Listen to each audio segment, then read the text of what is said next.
उत्तराखंड के 4 गांव होंगे सम्मानित। 27 सितंबर को अंतर्राष्ट्रीय पर्यटन दिवस पर मिलेगा सर्वश्रेष्ठ पर्यटन ग्राम का पुरस्कार।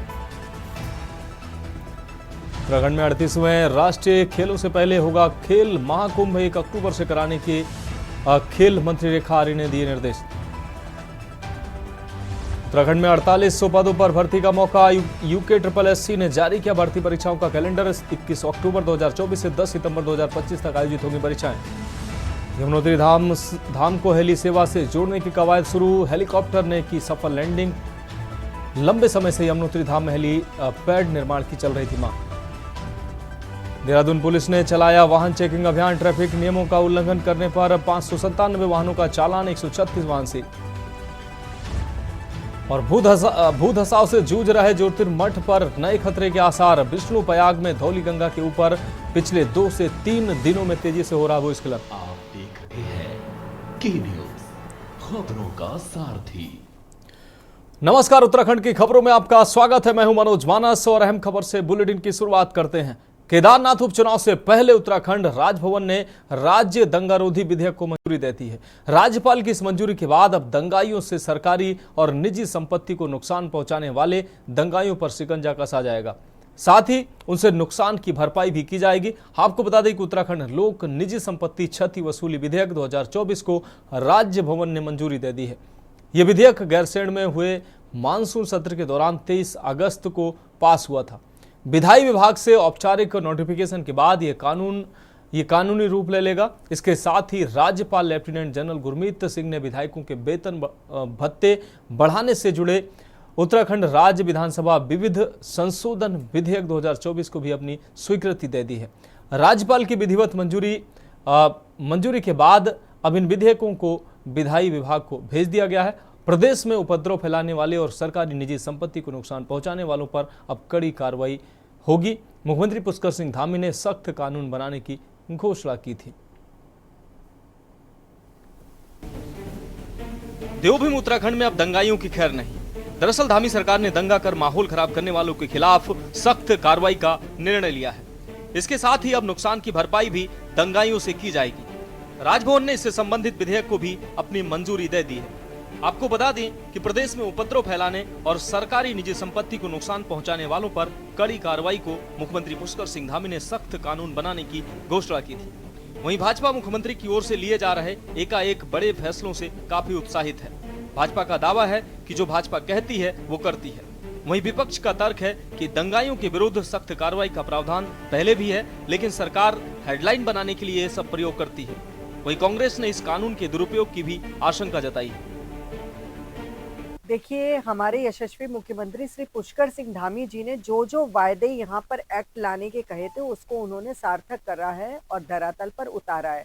समान नागरिक संहिता हो, चाहे दंगा विरोधी एक्ट हो, चाहे नकल विरोधी कानून हो, धर्मांतरण कानून हो, लैंड जिहाद हो और इस तरीके के अनेकों कानून, महिलाओं को 30% 36 आरक्षण सरकारी नौकरी में, उसी के तहत उन्होंने एक क्लेम ट्रिब्यूनल एक्ट का गठन किया था जिसके तहत एक दंगा विरोधी एक्ट को पास करना था, जिसको राज्यपाल जी से संस्तुति मिल गई है और अब ये दंगा विरोधी एक्ट हमारे यहाँ पारित हो चुका है। ये बहुत ही हर्ष का विषय है। जो दंगाई सरकारी चीजों को, सरकारी संपत्ति को क्षति पहुंचाते थे, अब वो क्षति पहुंचाने वालों के मन में एक खौफ होगा क्योंकि उसकी भरपाई उन्हीं के पैसों से, उन्हीं की संपत्ति से करी जाएगी। तो सरकारी संपत्ति को नुकसान पहुंचाने वाले व्यक्ति का इससे थोड़ा सा अब ध्यान हटेगा। वो इस तरीके से सरकारी संपत्ति की भूमि को और चीजों को, सरकारी संपत्ति को किसी भी प्रकार से नुकसान नहीं पहुंचाएंगे और एक खौफ उनके अंदर इस चीज के लिए बना रहेगा। देखिए, सरकार अपने राजनीतिक विरोधियों को मुकदमों में फंसाना चाहती है, उनके ऊपर केस करना चाहती है। ये ऑलरेडी पहले से कानून बने हुए हैं कि जो सार्वजनिक स्थान पर उपद्रव करेगा, दंगा करेगा, सार्वजनिक संपत्तियों को नुकसान करेगा तो निश्चित रूप से उसके खिलाफ कार्रवाई होती है। ये कोई नई बात नहीं है। आज आप नया ले आए हो, कोई राजनीतिक कार्यकर्ता आपके विचारधारा का नहीं है, अगर विरोध कर रहा है तो आप उसको फंसाने के लिए इस तरीके का कानून इस प्रदेश में लागू करना चाहते हैं। वहीं एक और जहां दंगाइयों से वसूली की तैयारी है तो वहीं दूसरी ओर राज्य में विधायकों के वेतन भत्ते बढ़ाने का रास्ता साफ हो गया है। राज्यपाल लेफ्टिनेंट जनरल गुरमीत सिंह ने विधायकों के वेतन भत्ते बढ़ाने से जुड़े उत्तराखंड राज्य विधानसभा विविध संशोधन विधेयक 2024 को भी अपनी स्वीकृति दे दी। इसके बाद अब राज्य की 70 सदस्यीय उत्तराखंड विधानसभा के सदस्यों को अब प्रतिमाह वेतन भत्ते के रूप में लगभग 4 लाख रुपए मिलेंगे। बढ़ती महंगाई को देखते हुए तदर्थ समिति ने विधायकों के वेतन भत्तों में बढ़ोतरी की संतुष्टि की थी। वही कांग्रेस का तर्क है कि यह समय अनुकूल नहीं है, प्रदेश में आपदा आई हुई है और सरकार विधायकों के वेतन भत्ते बढ़ा रही है। आप जानते हैं कि 2018 में जो वेतन मिलता था माननीय विधायकों को, उसी अभी 6 साल बाद भी उतना ही उनको मिल रहा था। हमारे माननीय विधायक की मांग के बाद एक माननीय प्रीतम सिंह जी की अध्यक्षता में एक समिति बनी, जिसने कुछ सिफारिशें की, जिसमें कुछ संशोधन किए गए और अंतोगत्वा गैरसैंण की विधानसभा में ये विधेयक पारित हुआ। उस पर भी माननीय राज्यपाल जी ने मोहर लगाई है। यानी कि अब हमारे जो महंगाई के आधार पे, या आप सामान्य स्थिति देख सकते हैं पहले से महंगाई बढ़ी है, के आधार पे हमारे माननीय विधायक गणों के जो वेतन और भत्ते में वृद्धि हुई है, तो इसमें लगभग 1 लाख रुपए की वृद्धि हुई है। तो निश्चित रूप से अब आने वाले टाइम पे हमारे माननीय विधायकगण और दक्षता के साथ और अच्छे भाव के साथ और अच्छी मेहनत के साथ वो काम कर सकेंगे। क्योंकि ये सरकार का काम है, सरकार ने कर दिया, इस पर मैं टिप्पणी नहीं करूंगा, लेकिन इतना जरूर कहूंगा जो मैंने पहले कहा था कि जिस समय केदारखंड आपदा से ग्रसित है, चंपावत जिला आपदा से हलाहल है, उधर हमारा जो गरुड़ के आगे लगा हुआ हमारा बागेश्वर से लगा हुआ कपकोट भराड़ी का क्षेत्र है, चाहे धारचूला का क्षेत्र है, चाहे चमोली क्षेत्र है, ये सब आपदा से इस समय त्राहिमाम कर रहे थे।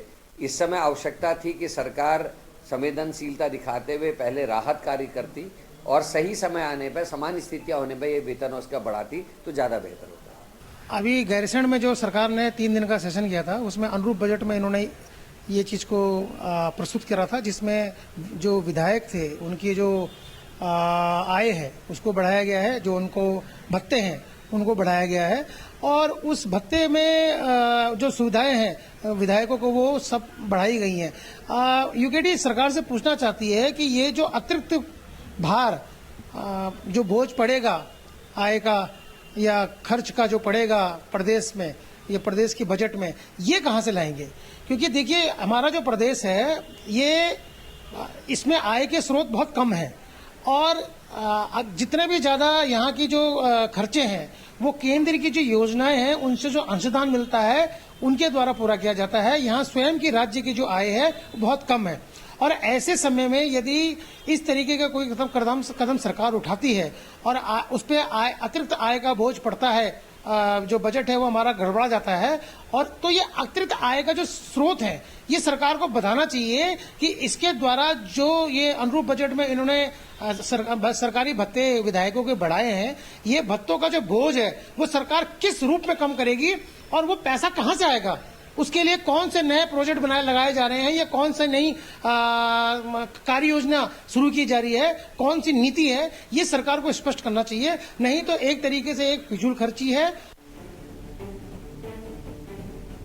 कुल मिलाकर मुख्यमंत्री पुष्कर सिंह धामी के नाम एक और बड़ी उपलब्धि जुड़ गई है। समान नागरिक संहिता, नकल विरोधी कानून, धर्मांतरण कानून, दंगा रोधी कानून, लैंड जिहाद जैसे ऐतिहासिक निर्णय के बाद अब दंगा रोधी कानून को लागू करना मुख्यमंत्री की एक बड़ी उपलब्धि मानी जाएगी। लेकिन विधायकों के वेतन भत्ते बढ़ाकर प्रदेश में आर्थिक बोझ बढ़ाना भी मुख्यमंत्री के खाते में जुड़ गया है। अब देखना होगा इन सख्त कानूनों का क्या सकारात्मक असर देखने को मिलता है। Uttarakhand desk report. रुक करेंगे अगली अहम खबर का। प्रदेश में कानून व्यवस्था और महिलाओं पर हो रहे अपराधों को लेकर कांग्रेस लगातार मुखर नजर आ रही। इसी कड़ी में प्रदेश कांग्रेस की महिला मोर्चा द्वारा 21 सितंबर को सीएम आवास कूच की योजना बनाई गई है। इसको लेकर महिला मोर्चा कांग्रेस की प्रदेश अध्यक्ष ज्योति रौतेला ने कहा कि जिस प्रकार से प्रदेश में महिला अपराध बढ़ रहे हैं और पहाड़ की बेटी अंकिता हत्याकांड को पूरे 2 साल भी बीत चुके हैं, बावजूद इसके अभी तक उन्हें न्याय नहीं मिला है। इसको लेकर हम सीएम आवास कूच करने जा रहे हैं और मुख्यमंत्री से भी हमारी यही मांग रहेगी। देखिए, हम लोगों को 21 तारीख को मुख्यमंत्री आवास कूच है। मुख्य मांग हमारी महिला सुरक्षा है। देवभूमि उत्तराखंड है और आपने देखा होगा कि 2 साल पहले जब अंकिता भंडारी की हत्या की गई, पूरे प्रदेश ने सीबीआई जांच की मांग करी, लेकिन उस पर कुछ नहीं हुआ। और आज 2 साल में लगातार उत्तराखंड में 3000 के आसपास बलात्कार के केसेस जो रजिस्टर्ड केसेस हैं वो इस प्रदेश की बेटियों और बहनों के ऊपर है, जिसके खिलाफ हम मुख्यमंत्री आवास का घेराव कर रहे हैं। मुख्यमंत्री जी से बोल रहे हैं कि आप उत्तराखंड की बहनों से वोट तो लेते हो, लेकिन उनकी सुरक्षा की जिम्मेदारी आप कब लोगे?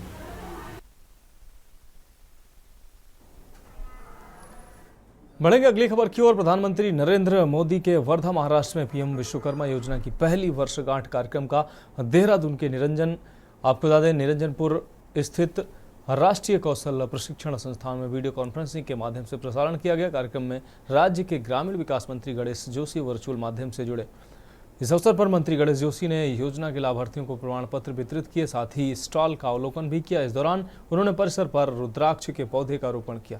वहीं इस अवसर पर मंत्री गणेश जोशी ने अपने संबोधन में पीएम विश्वकर्मा योजना के प्रथम वर्षगांठ पर सभी को बधाई एवं शुभकामनाएं देते हुए प्रधानमंत्री मोदी का आभार व्यक्त किया।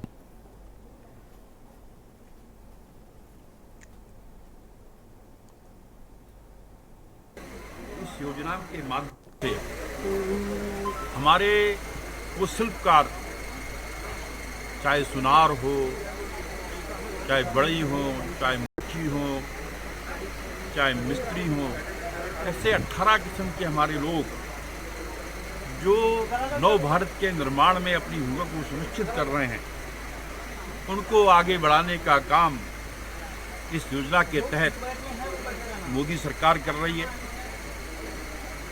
जहां उनको ट्रेनिंग के समय 500 रुपया पर डे दिया जाता है, आने जाने का किराया दिया जाता है, 15,000 रुपये औजार खरीदने के लिए सरकार दे रही है और 3 लाख तक का बिना गारंटी का लोन 5% पर सरकार दे रही है। अब रुक करेंगे अगली अहम खबर का। केंद्रीय सड़क परिवहन राज्य मंत्री अजय टम्टा ने केंद्र सरकार के 100 दिन पूरे होने पर प्रेस वार्ता की है। आपको बता दें, प्रेस वार्ता में जानकारी देते हुए कहा कि केंद्र ने इन 100 दिनों में 15 लाख करोड़ के डेवलपमेंट के कार्य किए हैं। इसके अलावा केंद्रीय मंत्री अजय टम्टा ने बताया कि सड़क परिवहन विभाग में भी 1000 करोड़ रुपए विकास कार्य में लगे हैं। उत्तराखंड में सामरिक दृष्टि से कई राष्ट्रीय राजमार्गों के चौड़ीकरण और बाईपास के साथ ही टनल बाईपास बनाए जाने की बात उन्होंने कही। इसके अलावा नैनीताल में कैची धाम में टनल बाईपास और एलिवेटेड बाईपास बनाने के साथ ही काठ गोदाम नैनीताल राजमार्ग को 2 लाइन किए जाने के भविष्य में प्रस्ताव लाए जाने का दावा किया। अजय टम्टा ने बताया कि पिछले दिनों बरसात में काफ़ी राजमार्ग और राजमार्ग बाधित हुए, जिनको दिन रात मेहनत करके खोले जाने का प्रयास किया जा रहा है।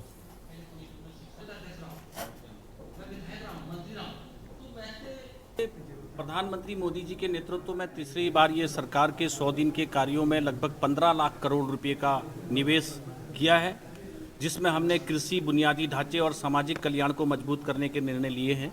साथ में हमारे युवा हैं, महिलाएं हैं और जो अंतिम पंक्ति में बैठे वंचित समाज के लोग हैं, उनके साथ साथ भारत के इंफ्रास्ट्रक्चर और भारत के जो डेवलपमेंट के काम हैं उनको बढ़ाने के लिए पिछले 100 दिनों के अंदर 15 लाख करोड़ का निवेश किया गया है। और साथ ही साथ क्योंकि मेरे पास रोड ट्रांसपोर्ट मंत्रालय भी है, ये जो 100 दिन में हमने 15 लाख करोड़ का निवेश किया है, इससे सभी वर्गों को बहुत बड़ा लाभ पूरे देश भर के अंदर हुआ है। और पिछले 10 वर्षों के अंदर जिस प्रकार से भारत का दृश्य बदला है पूरी दुनिया के अंदर, ये 100 दिन के अंदर उसको और ताकत बल देने का काम किया है। अगली खबर का रुख करेंगे खबर विकासनगर से, जहां तहसील के भाऊवाला में आज बहुउद्देशीय शिविर का आयोजन किया गया, जिसमें जिलाधिकारी देहरादून समील सबिन बंसल और सहसपुर विधायक सहदेव सिंह कुंडीर ने बतौर मुख्य अतिथि शिरकत की। इस शिविर में राजस्व विभाग, वन विभाग, समाज कल्याण विभाग, स्वास्थ्य विभाग और शिक्षा विभाग सहित तमाम विभागों से जुड़े विभागीय अधिकारी और कर्मचारी मौजूद रहे, जिन्होंने शिविर में पहुंचे लोगों की समस्याओं को सुना और उनका समाधान किया। इस दौरान जिलाधिकारी और विधायक ने भी स्थानीय जनता की समस्याओं को सुना। वहीं दूसरी ओर इस मौके पर आयुष्मान कार्ड, आधार कार्ड बनाने के साथ ही कृषकों और लाभार्थियों को सब्सिडी चेक व विभिन्न योजनाओं के सामान भी वितरित किए गए।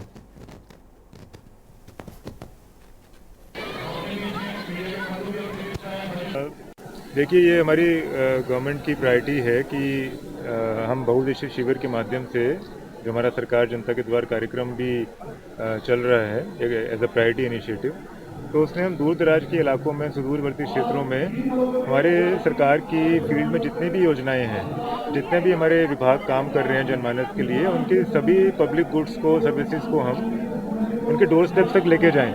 वो भले ही हमारे समाज कल्याण की पेंशन्स हों, हमारे रेवेन्यू विभाग के प्रमाण पत्र हों, हमारी कृषि, हॉर्टिकल्चर के यंत्र हों, कीटनाशक दवाइयाँ हों, या हमारा स्वास्थ्य उपचार हो, उनसे रिलेटेड दवाई हो, वैक्सीनेशंस हों, हमारे स्कूल से संबंधित कोई समस्याएं हैं, अपग्रेडेशन के इश्यूज हैं, तो वो यहीं पर आकर लोग हमें अवगत कराएं। और तो आज भारतीय जनता पार्टी की सरकार है और हमारी सरकार की प्राथमिकता जो है तो सबका साथ, सबका विकास, सबको साथ लेकर जो है विकास की हम लोग बात करते हैं। और आज इस बहुउद्देशीय शिविर का उद्देश्य भी ये है कि जो सरकार की अनेकों जनहित की योजनाएं जो लागू की गई हैं वो आम जनता तक जागरूकता अभाव के कारण पहुंच नहीं पाती।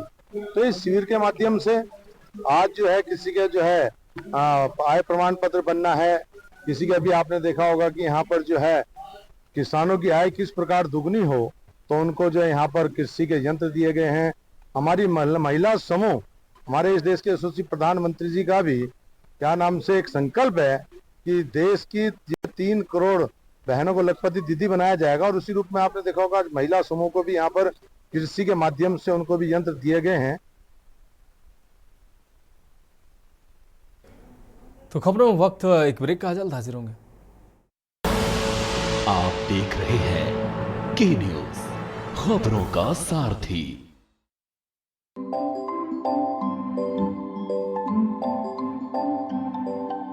सूरज की किरणें जरा जगमगाई, खिड़की से छनकर हवा सरसराई, आंगन में चिड़िया कोई चहचहाई, भीतर से गुड़िया मेरी दौड़ आई, चौखट पे सुंदर रंगोली बनाई, भीनी महक फिर रसोई से आई, हर एक दौलत मेरे साथ आई, खुशियों की चाबी मेरे हाथ आई, खुशियों की चाबी मेरे हाथ आई, खुशियों की चाबी मेरे हाथ आई, खुशियों की चाबी मेरे हाथ आई। प्रधानमंत्री श्री नरेंद्र मोदी की थी गारंटी, छत्तीसगढ़ को खुशहाल बनाएंगे। केसरिया से मन जोगी हुआ रे, दिल झूमे देखो मतवारा हुआ रे, केसरिया से मन जोगी हुआ। हर पल मनाओ केसरी त्योहार, विमल बोलो जुबान केसरी। गोल्डी मसाले के 100 ग्राम के स्पेशल पैक्स में फ्रेशनेस लॉक है। ऐसे मसाले हमेशा ताजा रहेंगे। Just like me, touch wood, God bless me. Goldiee मसाले, जहां जाएं रिश्ते बनाएं।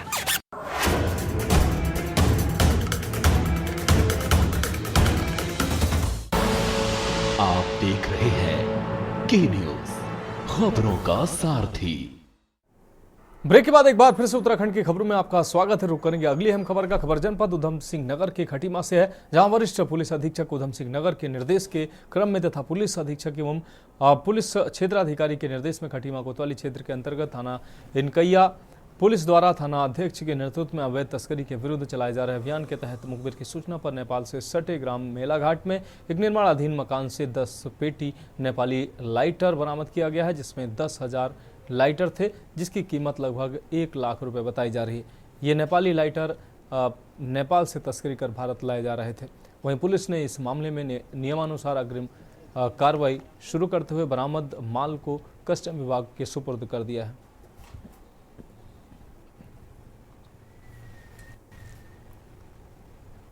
हमारा रूटीन चेकअप के जो चल रहा है बॉर्डर पे, जिससे कि हम उसमें नज़र बना सकते हैं, उस पर कल 19/9/2024 को थाना झिटकया ने जो है एक जगह से 10,000 नेपाली लाइटर्स को बरामद किया है जो इलीगल तरह से वहाँ से आ रहा था। उसको नियमानुसार अपनी कस्टडी में लेके कस्टम्स के हवाले की कार्रवाई की जा रही है और इस तरह की कार्रवाइयाँ निरंतर भविष्य में की जाती है। अगली खबर लक्सर से है, जहां लक्सर कोतवाली क्षेत्र के पथरी विद्युत विभाग के जेई सहित अन्य 2 कर्मचारियों पर बिजली के मीटर का कनेक्शन काटने का डर दिखाकर एक दिमागी मरीज महिला से घर में घुसकर अभद्रता करते हुए थप्पड़ मारने का आरोप लगा, जिसकी शिकायत हरिद्वार एसएसपी से की गई है। वहीं ओस्मान नाम के व्यक्ति ने बताया कि मेरी पत्नी दिमाग की मरीज है जिसका पीजीआई हॉस्पिटल से इलाज चल रहा है। उन्होंने बताया कि हमने मामले की तहरीर थाना व चौकी में दी हुई है, जिस पर अभी कोई कार्रवाई नहीं हो पाई। ने पुलिस थाना चौकी में भी कर रखी है। चौकी वालों ने भी मुझे बहुत प्रताड़ित किया, भगाया मुझे चौकी से और थाने में मैं गया। थाने में मेरी तहरीर ले ली थी, लेकिन उन्होंने मुझे कोई रिसीव नहीं दी और मुझे बोल दिया कि कल इसमें जांच होगी। उसके बाद फिर एसडीओ ऑफिस के पास एसडीओ के पास गया। एसडीओ ने बोला कि जी मुझे लिख के दो, आप इनके खिलाफ जिन पर आप आरोप लगा रहे हैं इनके खिलाफ मुझे लिख के दो और मैं इनके खिलाफ एक्शन लूँगा। जी उन्होंने बहुत ज़्यादा बदतमीजी कर रखी है जी, इन्हें भी बहुत उसमें गए रखा, टेंशन में अपने उस पर बुलाते रहे और कहते रहे वो करवाऊंगे, तुम्हारा इंसाफ करो, इंसाफ चाह रहे जी हम उनसे। और इसमें दे गए हैं, इनके पैरालाइज हो गया, देखो अब हमारे करने वाला कौन है। सत्यवीर विपिन जी, अब हम खर्चा किस तरह करोगे, घर किस चलाओगे, उन्होंने इतनी टेंशन दे रखी। अब बात अगली हम खबर की। मानसून की बारिश कम होने के बाद अब तेज धूप खिलने लगी, जिसके चलते मच्छर जनित रोगों का खतरा भी बढ़ गया है। हालांकि नगर निगम फॉगिंग और लार्वा साइड छिड़काव कर रहा है, जिसको लेकर नगर निगम मुख्य स्वास्थ्य अधिकारी अविनाश खन्ना का कहना है कि हमारी टीमें फील्ड में मौजूद हैं और आशा कार्यकर्तियों और वॉलंटियर्स के माध्यम से जहाँ एक और लार्वा साइडल्स का छिड़काव किया जा रहा है, वहीं फॉगिंग भी की जा रही है, जिससे कि इस बीमारी को बढ़ने से रोका जा सके। देखिए, पिछले दिनों जैसे देखा गया कि बरसात काफ़ी कम हो गई है और सूरज भी निकल रहा है, लेकिन साथ ही साथ रात का तापमान में भी काफ़ी गिरावट है तथा ओस भी गिर रही है। तो ऐसे में लार्वा एक्टिविटी काफ़ी कम होती है, लेकिन हम लोग की तरफ से पूरे प्रयास जारी हैं। लगातार लार्विसाइडल का छिड़काव और फॉगिंग में किसी प्रकार की कमी नहीं हो रही है और साथ ही साथ जो हमारे सोर्स रिडक्शन के कार्य किए गए, आशाएं कार्यकर्ती और जो वॉलंटियर्स हैं और सुपरवाइजर के साथ घर घर भ्रमण कर रहे हैं। इसी के साथ साथ मैं ये भी अवगत कराना चाहूँगा कि वर्तमान में हमारे यहाँ पिछले 4 दिन से डेंगू का एक भी केस नहीं है। अभी तक पूरे ज़िले के अंदर केवल 9 ही केस हैं, यानी कि सितंबर 1 से लेकर अभी तक केवल जो है आज 20 सितंबर हो गई, केवल 9 ही केसेस हैं।